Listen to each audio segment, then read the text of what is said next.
I'm here today to introduce you to the Grammy. Oh my God! Hold on. Okay, hello. I never won a Grammy. Wish I wore a Grammy. Okay, I'm here today to introduce you to the Grammy Award-winning artist Rodney Holmes. Hailing from the Bronx, he is considered to be one of the best drummers in the world. Rodney Holmes burst into the music scene in the early 90s as the drummer for keyboardist Joe Zawinul's band, with whom he played for 2 years. Carlos Santana had heard about Rodney through one of Rodney's mentors, Dr. Clyde Kreiner, and invited Rodney to join Santana. Rodney would wind up completing 2 major stints with Santana and played on the 15-time platinum album Supernatural in 1999. That's over 30 million copies sold. Thanks, Rob. Rodney earned 9 Grammys for his work with Santana, but Rodney also had the guts, or maybe foolishness, to leave Santana twice in order to pursue other projects. He had played with the legendary jazz group, the Brecker Bros, and received 2 Grammys for his work with them: Wayne Shorter, Steve Kimmock, and Jim Wider. More recently, he has developed his own bands and produced his own CD, 12 Months of October. His latest project, Lithium Tree, will be performing here on campus at Miller 2 on Friday at 8 p.m. I highly suggest you go. I'll be there. It'll be great.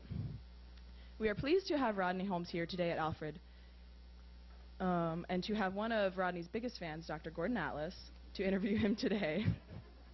Dr. Atlas is a professor of psychology and the director of the AU Honors Program. So, give him a hand. Yeah. Yep. Okay. Go for it.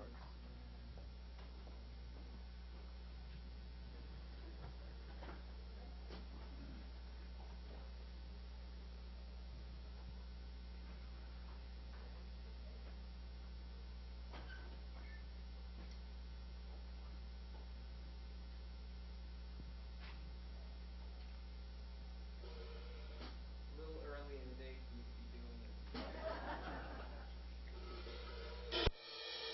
it.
Okay.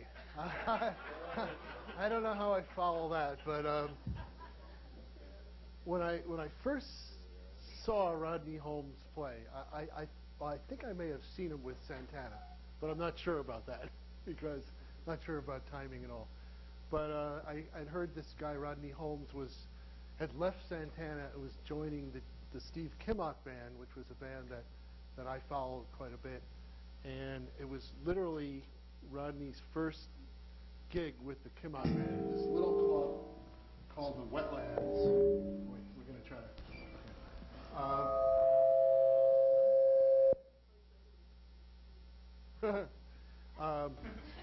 And anyway,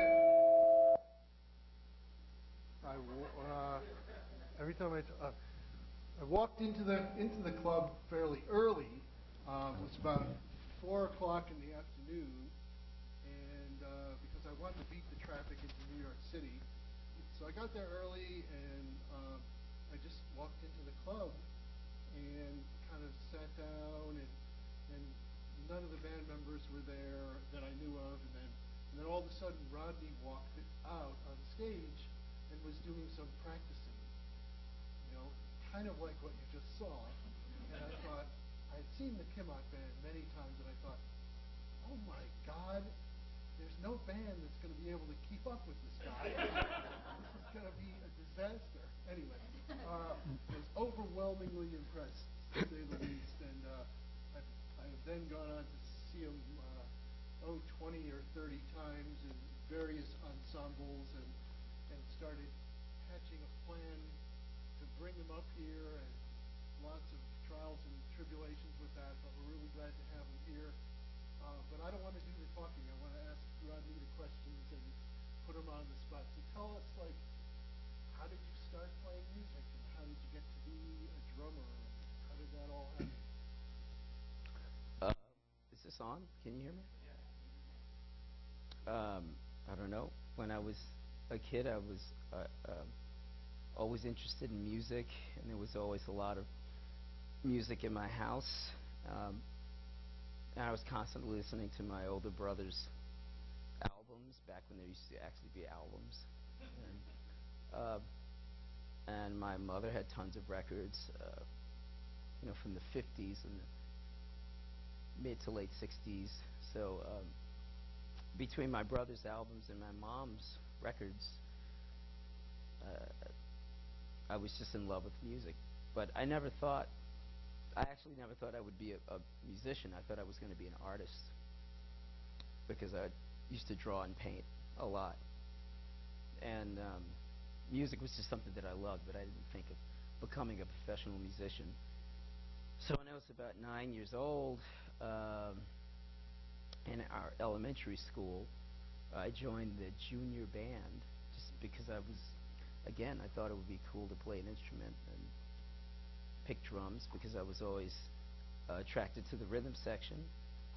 And I don't know why I was attracted to the rhythm section. And when I was a kid, I liked to dance to music, James Brown and Earth, Wind and Fire and all those great bands from the 70s. And anything I heard, I always thought it was interesting how the rhythm section would shape the music. They literally could create. I was always drawn to the bass drums, the chord structure, and I thought it would be a cool thing to learn something about drumming, and I don't know. That's how it started initially. So, can you talk about some particular mentors that kind of helped you along the way? Were they drummers? Were they music teachers? Well, my first music teacher was a guy named Mitch White, and he was amazing. He played every instrument in the band, and he taught all the kids, and he taught us all how to read music and all of the basics, all the fundamentals. And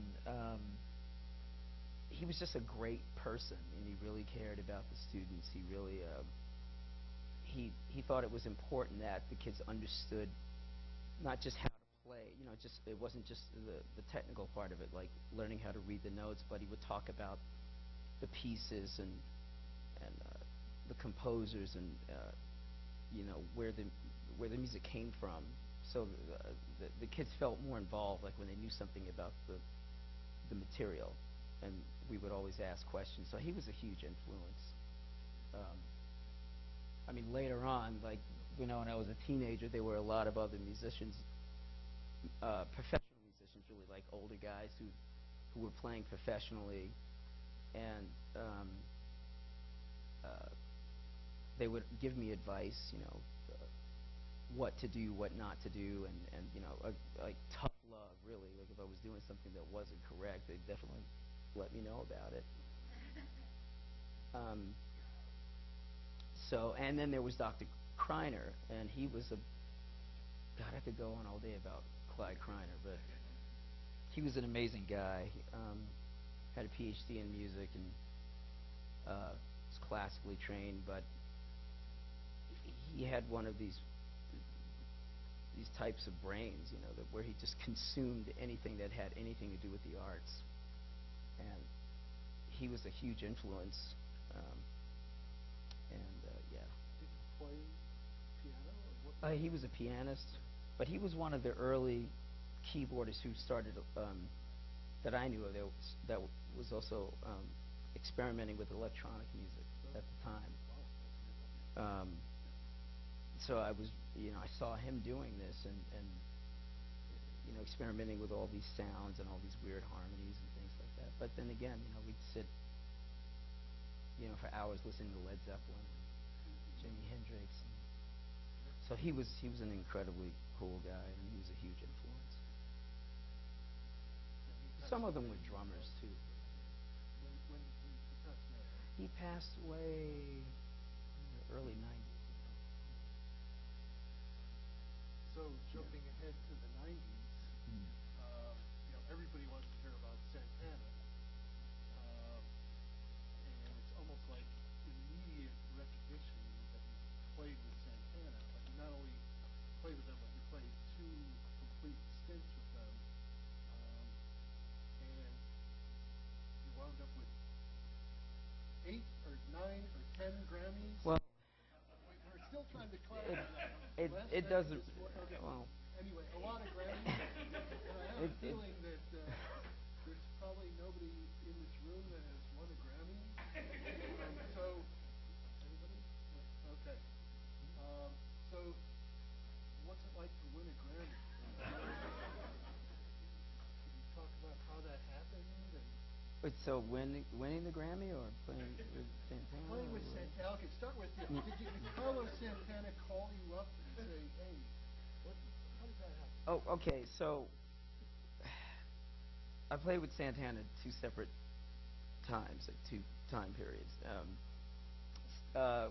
Santana was a huge jazz fan, and I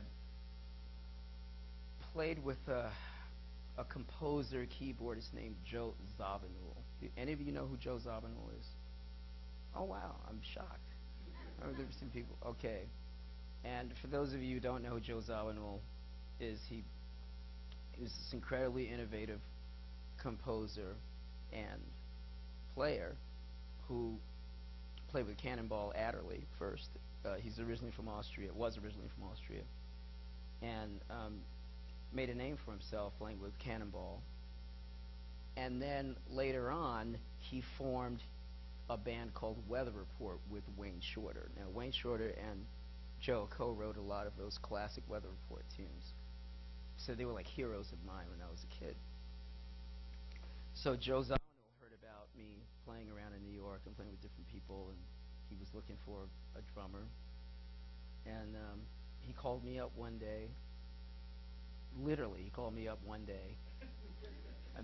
It's not, I wasn't just trying to get from one thing to another. He literally called me up one day.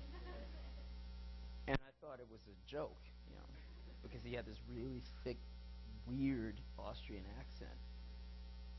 And I thought someone was playing a joke. And he goes, "Rodney Holmes." I said, "Yeah, this is Joe Zawinul." "Yeah, right." No, man, I'm serious. You know, I'm looking for a drummer, man, and I hear you the cat around New York and da da da da da. And he just sounded like some drunk. I didn't know who this guy was, but after a while I realized, wow, this is really Joe Stoppin. And that's what happened. He called me up, and I played with Joe for 2 years. And Carlos is a big Zawinul fan and a Wayne Shorter fan.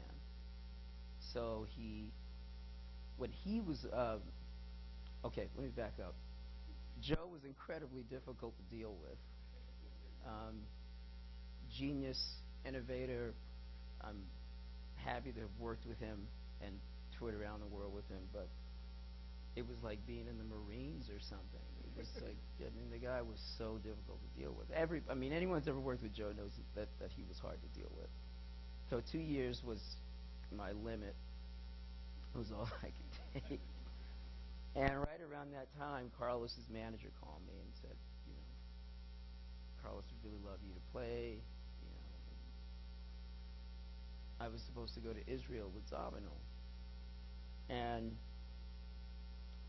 I was thinking, I don't know, this guy's giving me a real hard time. Well, you know, I mean, I wanted to do Santana, but you know, I made other arrangements. And so I decided, you know, that it would probably be best if I left that situation and did the Santana thing. So that's how that started. Should I continue it? Yeah, yeah. Do you want me to continue this story? Okay. All right. Why did you leave? Why did you leave? How could you Santana? leave a band like that? Okay. Well, let me explain. This is a long time ago, and so I started playing with Santana, and everything seemed like it was happening all at once. You know, all of a sudden, these artists, you know, that I looked up to wanted me to play with them, and all at the same time. So I was out for about a year with Santana, and then do you guys know who Michael Brecker? Does anyone here know who Michael Brecker is? Okay. Michael Brecker and Randy Brecker had this seminal band called the Brecker Brothers, and again, you know, these are like heroes of mine. And I had worked with Randy off and on, but I'd never worked with Michael Brecker. And they were reforming the Brecker Brothers, and they had gone through all these, you know, pretty well-known drummers like Dennis Chambers and Dave Weckl, all these guys, and they were looking for something different. So, okay. So I was playing in New York with this trio, and Randy brought the whole Brecker Brother crew to see us play with Michael Brecker. He dragged Michael Brecker down, literally. He said, you got to come see this guy play. So he came down, and there's Michael Brecker, Randy, and the whole band over there. And I'm playing with this, like, rock kind of fusion trio, scared to death. And so we finished the first set. Michael comes up, and he says, man, you've got to play with us. Like, you know, we're putting this tour together. We're doing a new record. You got to do this. And here's Michael Brecker, one of my heroes, saying, you got to play. You got to do this. And I said, well, I'm supposed to go to Australia with Santana, you know. And he said, you got to work this out. So Michael Brecker says, you got to work this out. It was going to be like a once-in-a-lifetime thing, you know, to play with the Brecker Brothers together at the same time. And I was young, and it was something that I really felt that I needed to do. You know, it wasn't necessarily about the money. The money was good, but, you know, Santana, I really wanted to play this music. So I thought about it for about a week, and I decided, okay, I'm going to do this. I'm going to do the Brecker Brother tour, and I'll talk to Carlos. He'll understand. All right. So You notice he needs some water before he explains this conversation. I called him up.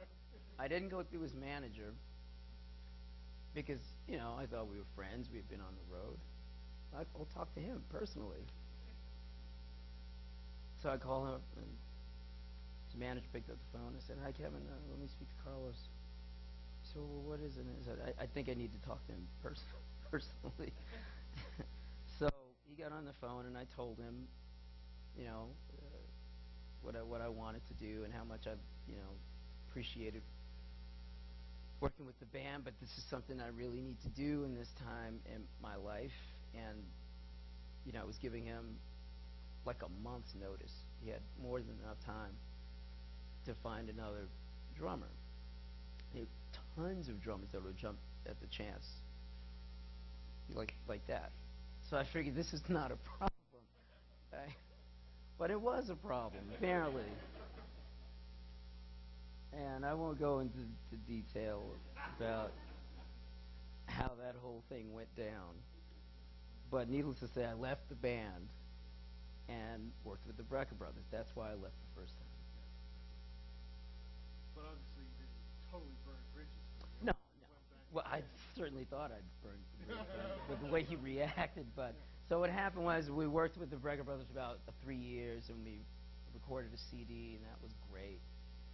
And then I went on to work with Wayne Shorter, which was a dream to work with Wayne. You guys know who Wayne Shorter is? Fewer hands this time. This is a crime. You really should know who Wayne Shorter is. Wayne Shorter is one of the great American composers and improvisers. And go to Wikipedia or something. You really should know who Wayne Shorter is. Anyway, I worked with Wayne, and right around this time, Santana management was calling me saying, "Hey, we'd really love to have you back because we're going to be doing some pretty interesting things." And I just didn't want to go back, at that point. So I said, "No, thank you." And all of my friends are you crazy? What's wrong with you? What are you a masochist? What you're shooting yourself in the foot? And I just didn't really, I don't know. I didn't want to do that at that time. So he kept calling, and then after Wayne's situation wrapped up, he called again, and there were 2 drummers at the time. They had 2 drummers. A phenomenal drummer named Horacio El Negro from Cuba, who was an expert at Afro-Cuban music and all things clave and, incredible independence. But the stuff on the rock and funk side wasn't really strong enough for what Carlos wanted. So he had another drummer who was a great groove drummer. He did a lot of go-go music. He was from Washington, D.C., and he had played with Miles for a while. So he had 2 drummers in the band, 2 drummers, 2 percussionists. It was huge. So they were calling me to replace 2 guys. And I was a little nervous about that. And then he said, "Well, we got a lot of stuff coming up. Clive Davis is putting together this album project, and there are going to be a lot of interesting names on it, and they'd really love you to be a part of it, and we think that you could pull this thing together." So I thought about it a little longer, and I thought, okay, this might be cool. This might be a good thing to do. So I rejoined Santana at that point and toured for about 2 years before he started sending demos for this album. And that was the Supernatural album. I had no idea what I was about. I had no idea that this album would be as huge as it was. So he was sending out these demos and trying to figure out who was going to play on what song, because if any of you know about this album, there are a bunch of different artists. Dave Matthews, Lauryn Hill. There's so many people on this record, and they all had their own producers. So each song had a different producer because that particular artist wanted their producer. So it wasn't the typical band album. It wasn't a typical Santana album where the Santana band played with everybody. It was Santana and everybody else, and whoever So I felt more like a session musician on this record, which was fine. So I ended up playing on a tune called Smooth and a tune, the Eagle Eye Cherry tune, Wishing It Was, and another one I can't remember at the moment. And that was huge. I mean, it blew up beyond anything I could have imagined. And after that record hit, we were all over the place. Like, we had went around the world at least 2 times. All over TV, all over VH1, all over MTV. Did I say that already? And there were all these live video concerts filmed. And back then I used to shave my head. So this was a new thing for me. I mean, I'd played in rock bands before, but I hadn't played in a band that had a gazillion platinum album. It was crazy. It was so ridiculous to the point where people were starting to recognize me on the street because I was on television so much. People would stop me at grocery stores and the pharmacy. It was insane, but it was an amazing experience. Anyway, that was a really long answer. But the Grammys themselves. The Grammys, yeah, that was a crazy experience. The Grammys, we played at the Grammys. I think Santana won 9 Grammys, and we played. And I didn't think that. I thought I was just going to go. And all right, this is a funny story. I thought I was just going to go. Flew us out to L.A. and we were supposed to perform, and we were supposed to do a live show the next night, and they were going to film it for a double DVD, a live DVD release. So we're doing the Grammys, and Carlos keeps winning, 1 Grammy after the next, 1 Grammy after the next, and he'd have to keep coming up with different things to say whenever he would go up. And so the last one before Record of the Year, which is the big one, he goes up and he goes, "This one is for all the people that don't have running water." So he was just coming up with different things. And so finally, Record of the Year, that's when they bring the whole band on stage. So we get up there, and okay, let's say this is, where the microphone is. I was where Gordon is, and Carlos is right here in the middle. And this time he's got something prepared, So he pulls this thing out of his pocket and he goes, "Hey, Rodney, hold this." So I'm holding this Grammy in front of all these people on national television, and while he's reading this long thing, he's thanking all these people, and I'm just standing there, He's finishing, okay, and he says, "Thank you very much," and everyone starts applauding, and I tapped him on the shoulder, "Carlos, take your Grammy," and he goes, "Oh," and he kisses me on the forehead in front of everybody. And so I didn't think, I thought that the camera was on him the whole time, and I was off to the side. That's what I thought. So we got backstage, and my cell phone was ringing. And the messages that I got, like people screaming and yelling, like, "I see you on TV, oh my God, I can't believe it, oh my God." Voices are distorting in the phone. I don't know, why are they so excited? And then I saw the video. And the video was on Carlos and me, so you see me standing there with this Grammy, like staring into space. Anyway, it was really funny when I finally saw it. So then finally we played at the end of the show. We performed Smooth. So it was a pretty. The cool thing about that experience was that it was an actual band with actual musicians that won all of these awards. It wasn't Britney Spears. It wasn't all the boy bands that were around at the time. It were musicians who actually worked on their craft. Won some Grammys. That was cool, because that was becoming less and less and less. So. So where are those Grammys right now?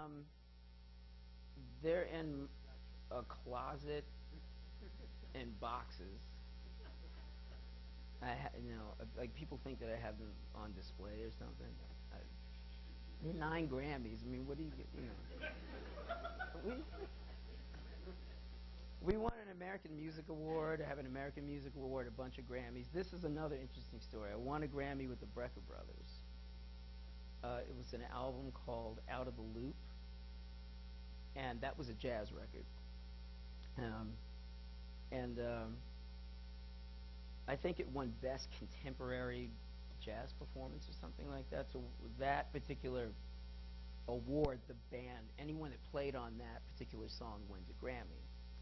So I was talking to Gordon about the difference between the way the Academy treats rock, pop, hip hop, whatever artists, and the way they treat like jazz, classical, and anything else that's a little bit more obscure. Basically, you're a second-class citizen if you're a jazz musician. It's almost like you come into the kitchen, you go out through the kitchen, it's like, thank you very much. But if you're in the bigger categories, you get everything. You're on national television. They actually televise it, in prime time. I don't know if you guys remember this, but back in the days when VH1 used to actually have music, and they would televise the Grammys.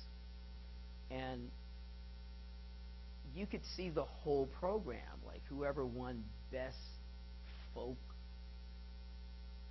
Irish, whatever, you would see that. You would see them go up and receive the Grammy, say thank you very much, and thank people and for all the hard work. You don't see any of that in prime time.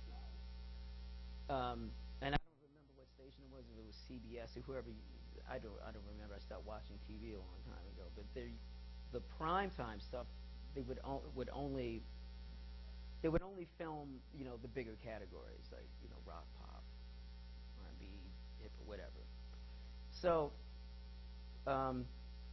we won a Grammy with the Brecker Brothers, and I didn't go.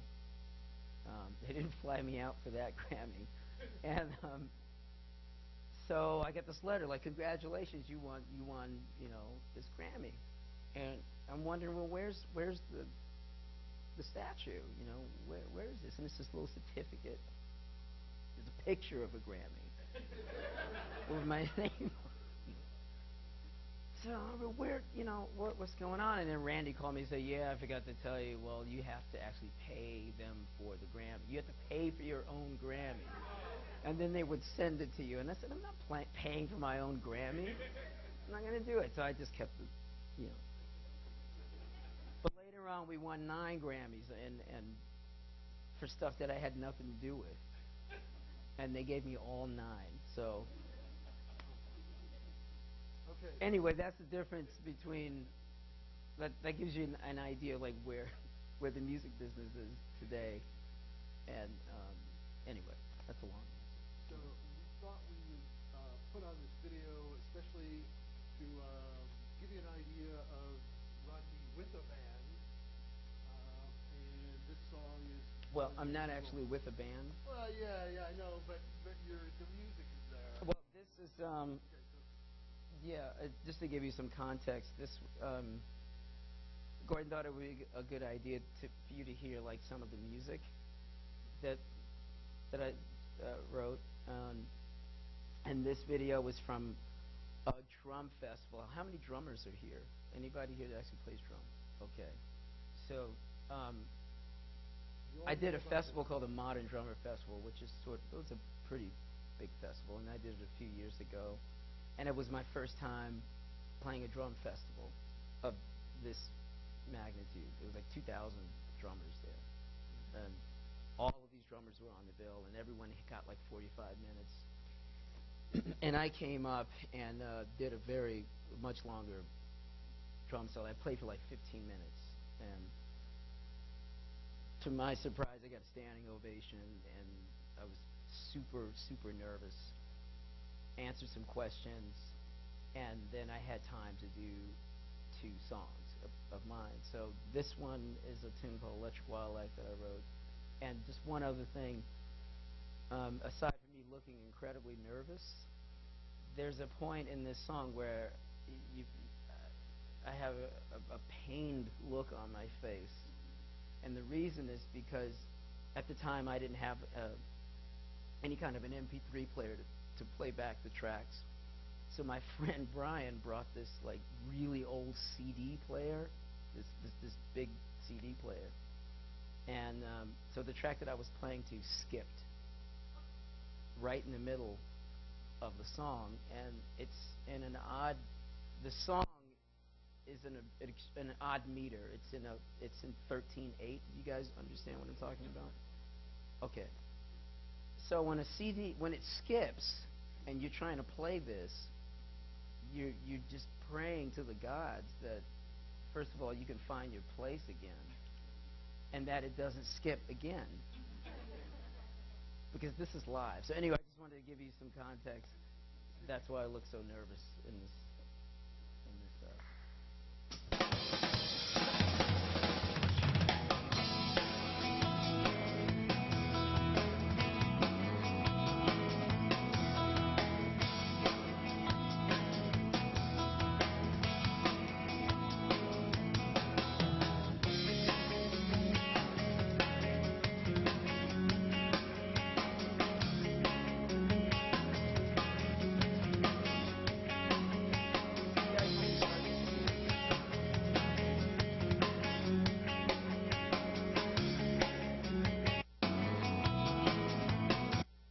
Okay, here we go.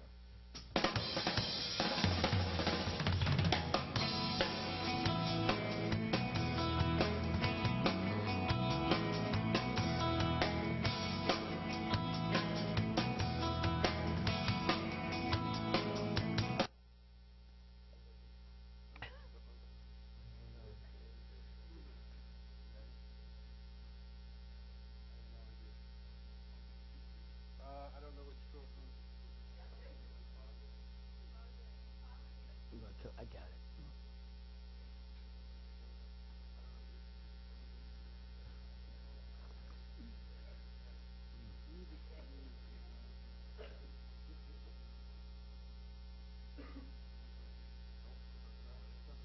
You know, maybe we should skip the video.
Rodney Holmes, ladies and gentlemen, in Alfred University. Okay.